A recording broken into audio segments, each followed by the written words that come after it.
법무법인 영민의 변호사 박희영입니다. 강원희 팀장입니다. 일반적으로 법인회생 절차를 개시하기 위해서 상당 액수 예납금을 법원에 내야 하기 때문에 그쵸. 근데 법인회생을 고민하는 중이라면 이미 회사 자금 사정이 좋지 않기 때문에 이런 부분이 부담이 된다고 하시는 경우가 많습니다. 이분들께 도움되는 제도가 있을까요? 중소벤처기업진흥공단, 줄여서 중진공이라고 하죠.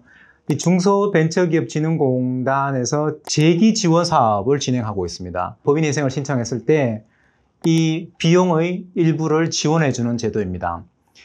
최대 3천만 원까지 지원을 해주는데 사실 사례를 보면은 자기 부담금이 10% 내지 40% 이렇게 되어 있거든요. 그래서 사례를 보면은 1,800만 원을 중진공에서 지원해주고 자기 부담 200만 원 해서 이렇게 실제로 진행된 사례가 있거든요.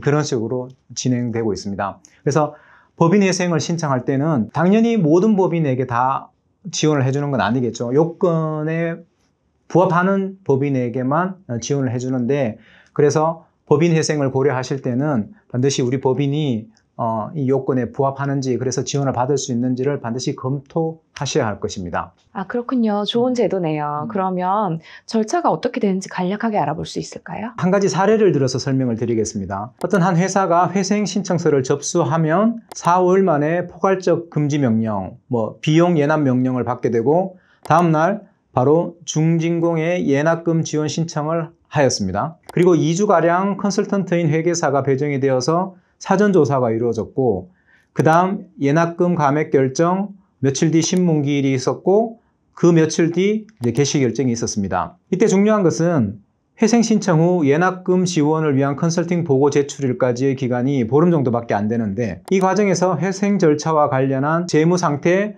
부채 현황, 사업계획, 경영자의 도덕성 등을 검토하게 됩니다. 회생 개시 결정 전에 사전조사가 이루어지는데, 회생 절차를 잘 모르는 회사 입장에서는 회생 전문가의 조언이 반드시 필요한 부분입니다. 그렇죠. 아무래도 컨설턴트의 요청 사항에 빠르고 정확하게 대응을 하려면 법률 전문가의 조력이 반드시 필요합니다. 이 부분을 놓치게 되면 지원 사업을 신청했더라도 또 예납금 지원을 받을 수가 없기 때문이죠. 그리고 지금 2025년 2달 사이에만 자영업자, 폐업자 수가 한 20만 명 정도 된다는 뉴스가 나왔습니다. 이제 그런 소식이 있는 만큼 계속된 불경기로 어려움을 겪는 업체분들이 정말 많으신데요. 이제 중소기업진흥공단 예납금 지원 프로그램을 많이 활용하실 수 있으면 또 법인회생을 하는 데 많은 도움이 될 것 같습니다. 어떻게든 앞으로 가능성이 있는 법인인 것 같으면 지금 이 어려움을 잘 극복하셔서 계속 때까지 키워온 법인을 계속해서 잘 살려나갈 수 있으면 좋겠습니다.